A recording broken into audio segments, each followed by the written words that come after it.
Recording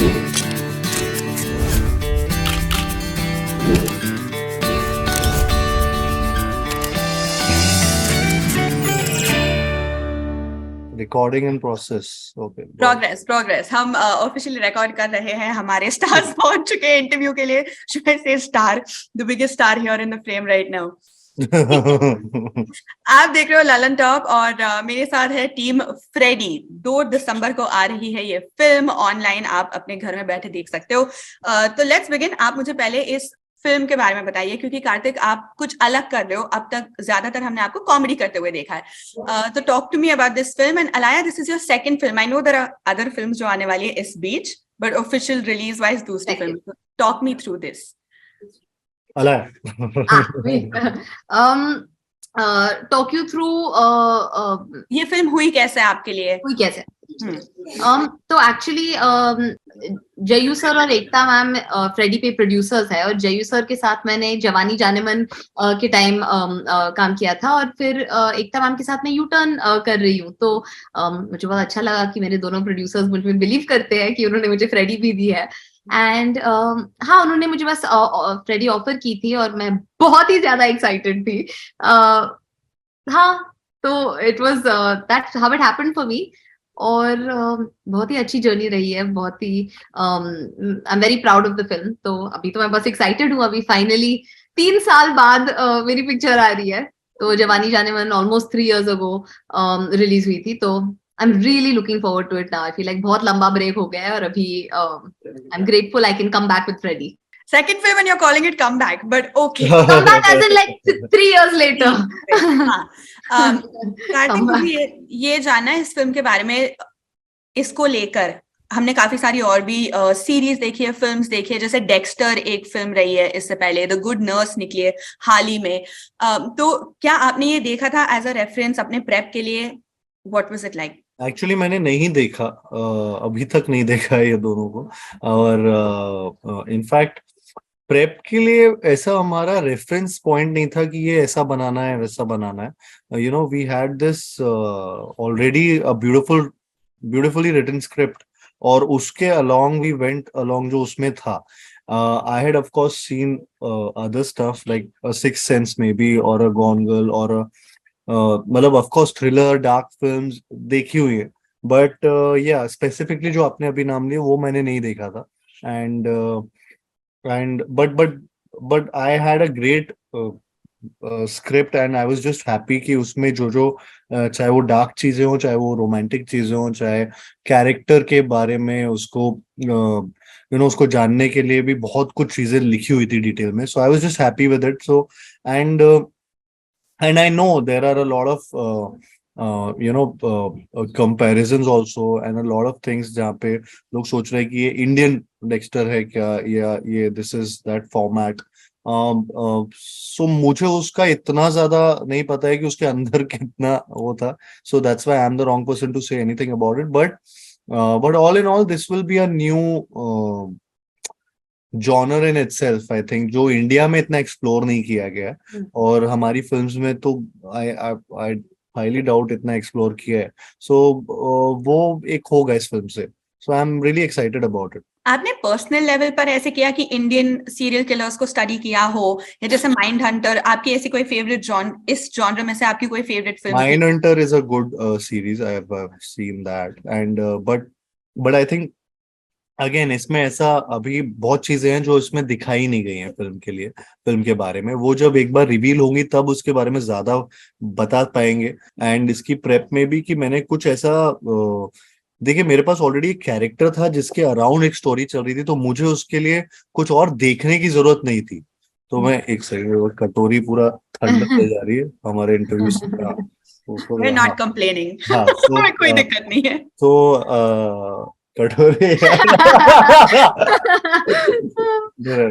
हाँ, so then This is great. Let Katori be. It's all right. नीचे रखो। हाँ, so हाँ, तो बेसिकली ऐसा कोई रेफरेंस पॉइंट लेके नहीं चले थे हम लोग, बिकॉज हमारे पास ऑलरेडी एक स्क्रिप्ट थी जिसको रेफरेंस की तरह यूज किया था।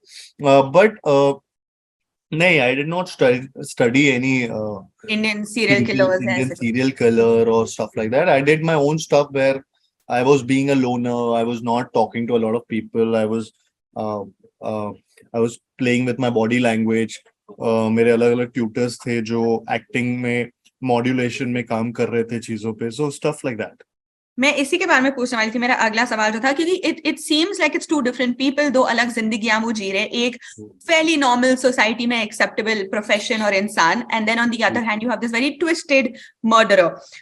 तो आपका हेड स्पेस क्या था जब आप वो कर रहे थे? मैं वही देखिए अभी भी वो पता नहीं है कि एग्जैक्टली क्या लाइफ वो जी रहा है और क्या वो करना चाह रहा है. मैं पहले भी बोल चुका हूँ, ये ओरिजिन स्टोरी है फ्रेडी की. तो ये एक लेवल से दूसरे लेवल तक जाती है. Eventually you set into the mood and the world, and then you reach that maybe some point in the journey. But you'll see कि अगर हमारे पास पहले आई थिंक अगर कोई फिल्म इसकी आ गई होती तो ये उसका प्रीक्वल होता of course, and it would have been कि इस कैरेक्टर की बैक स्टोरी क्या है, तो ये बैक स्टोरी होती है उसकी. So it's that kind of a film, technically an origin story. So yeah मुझे ऐसी कोई स्टडी नहीं करनी पड़ी, बिकॉज वो एक हमें मतलब एक नॉर्मल इंसान है जो अपने काम में अच्छा है. He is just not luck, he is just not found his love. He's lonely. He's someone who's socially awkward, and सब अच्छा है लाइफ में, लेकिन उसकी लाइफ में प्यार नहीं है, या उसकी लाइफ में एक लोनलीनेस है, उसकी लाइफ में माँ बाप नहीं है उसकी लाइफ में. तो so that kind of a character मुझे उसी में बहुत कुछ स्टडी करने के लिए था कि ऐसा प्ले कर रहा हूँ तो कैसे बिहेव करूंगा, कैसे रिलेशनशिप्स के चलते क्या उसका बिहेवियर होगा, पैटर्न क्या होगा. So stuff like that. Your mom and dad must be proud कि चलो एटलीस्ट एक फिल्म में तो आप डॉक्टर बन गए. और नहीं तो I hope, but when they see it, वो यूजुअल डॉक्टर जैसा ही निकले. नहीं, मैं कुछ बोलना नहीं चाहूंगा, बट या they were happy when they got to know that I'm playing a dentist in Freddy. अच्छा, और मैं आप ये दोनों से पूछना चाहती हूँ कि एक तरह से बहुत कंपेटिटिव लैंडस्केप है क्योंकि हर कोई अच्छा काम कर रहा है, तो देन एज एन एक्टर आप क्या करते हो कि आप और बेहतर हो हर दिन हर प्रोजेक्ट के साथ? या आप हमेशा अलाइव डालते रहते हो पहले? तो I mean what do I do every day? मैं अभी तक अपने सारे क्लासेस करती हूँ जो मैं अपनी ट्रेनिंग के टाइम पे भी किया करती थी, जैसे मेरे dance classes, acting classes, generally वो सब कुछ तो मेरा ऑलवेज हमेशा से रहा है, और consistently it's still a part of my life. तो वो भी है. On top of that, see, I think comparison तो मैं कर ही नहीं पाऊंगी क्योंकि मेरी जो करियर की जर्नी रही है वो बहुत अलग रही है, क्योंकि मेरी फिल्म रिलीज हुई और फिर पूरी दुनिया लॉकडाउन में चली गई. तो एक्चुअली मेरी जर्नी बहुत अलग है, तो मैं ऐसे नहीं कह सकती हूँ कि so and so is doing this, what am I doing, क्योंकि बहुत ही अलग ही जर्नी रही है. तो आई थिंक जस्ट जनरली हर दिन जब मैं सेट पर आती हूँ, I try and do my 100%. जब भी हो सके I try and make sure that my prep is very very strong. I think अगर आप कंसिस्टेंटली मेहनत करते रहो और बस दिल से काम करो, तो I think you have nothing to worry about. तो मैं वही कर रही हूँ, hopefully I have nothing to worry about. अब ये तो बाद में पता चलेगा. We'll come back to this क्योंकि आगे काफी कुछ है that I want to ask you about. But हाँ, कार्तिक, जैसे राजकुमार राव है, गौरव आदर्श, इवन या विक्रांत मसे, इतने सारे कंटेम्परेरीज, everybody doing good work. तो देन आप पर्सनल लेवल पे क्या करते हो?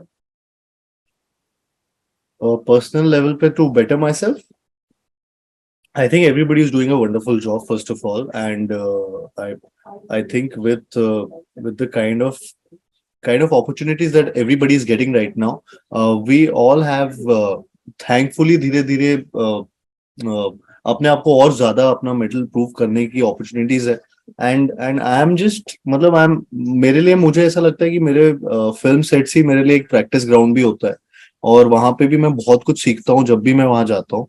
Also with every film, like for example I did a lot of workshops. तो बिफोर द फिल्म मैं बहुत सारी ऐसी वर्कशॉप्स करता हूँ, specifically like for a film like Freddy, जैसे इसमें किया, वैसे ही अभी now I am doing a Kabir Khan sir की फिल्म, तो again my prep for that has started. So उसका एक अलग तरीके का पूरा टोनैलिटी जोन पूरा अलग है। तो वो अगेन मेरी डिफरेंट डिफरेंट वर्कशॉप्स चालू हो रही है। So I mean so I do learn a lot during those workshops before the film, and that's why somewhere down the line वो relatability factor मेरा वहां पे फिल्मों में फिर आ पाता है, and I look like the character maybe, or I talk or walk like him. Yeah. Okay और आप दोनों की बात करें तो बहुत ही अलग बैकग्राउंड्स हैं। एक घर पे बता नहीं पाए थे कि मैं फिल्म्स करना चाहता हूँ जब तक फर्स्ट फिल्म नहीं साइन हुई थी, and you come from third generation of people working in the industry. तो मैं आप दोनों से जानना चाहती हूँ, एक तो कार्तिक, आपके लिए हाउ डिड थिंग्स चेंज? भूल भुलैया के बाद चेंज हुआ कि कब आपको लगा कि अब मैं कमर्शियल एक्टर हूँ, main stream commercial, big banner, I can do it all? कब आपको वैसे लगा? एंड अलाया, जैसे आपने कहा कि लॉकडाउन हो गया 3 साल, फिर कुछ नहीं हुआ, and now this is like a comeback of sorts, how do you deal with that? I think इस साल बहुत बड़ा मोमेंट था ये, इनफैक्ट भूल भुलैया के बाद।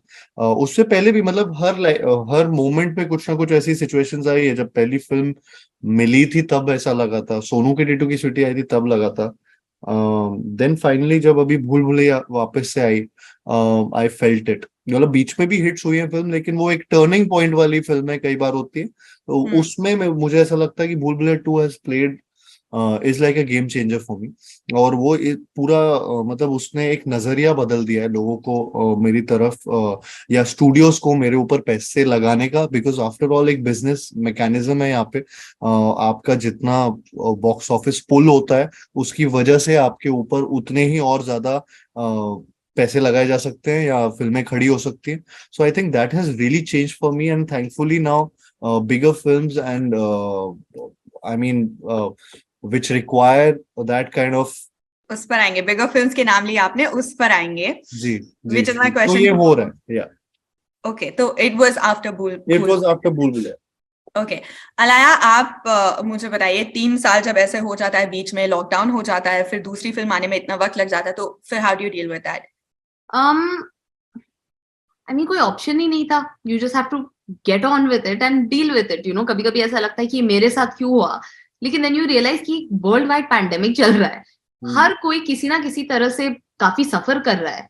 तो आई डोंट नो, बहुत एंजाइटी थी, मैं बहुत डरी हुई थी, मुझे मैं श्योर नहीं थी, क्योंकि मेरी पहली पिक्चर के बाद मुझे लगा ओके रिव्यूज अच्छे आए हैं, I think I am sorted, और बहुत सारे अच्छे फिल्म, थैंक यू। तो हाँ, अच्छे ऑफर्स आ रहे थे, everything seemed like it was going well, and then it stop. तो आई थिंक लॉकडाउन में मैंने खुद को बस बहुत ज्यादा डिस्ट्रैक्ट किया, तो मैंने सोशल मीडिया पे अपना प्रेजेंस बढ़ाया। मुझे लगा कि at least if not through films and at least through social media, let me stay in everyone's lives. तो हाँ, तो I think just keeping my faith and not getting overly stressed all the time, and फिर second lockdown और third lockdown के बीच मैंने 3 फिल्में shoot की, तो then suddenly life opened up, और उसके बाद फिर मैं इंतजार कर रही थी कि अभी फिल्में बाहर आएंगी, तो अभी फ्रेडी आ रही है, और I just hope कि अभी इसके बाद मुझे और भी इंतजार ना करना हो, which I don't think, because now it's just back to back. So, I'm a very impatient person who's had to be very, very patient. So now I don't want to be patient anymore. Okay. और क्योंकि आपने कहा कि और फिल्में आ रही है, आप दोनों का फ्यूचर एक्चुअली काफी एक्साइटिंग है। अलाया से अगर मैं स्टार्ट करूँ तो ऑलमोस्ट प्यार विद डीजे मोहब्बत, अनुराग कश्यप की जो फिल्म है, tell me about that, and also Srikanth Bolla की जो बायोपिक है राजकुमार राव के साथ, और कार्तिक ने हमें ऑफकोर्स सत्यप्रेम भी है।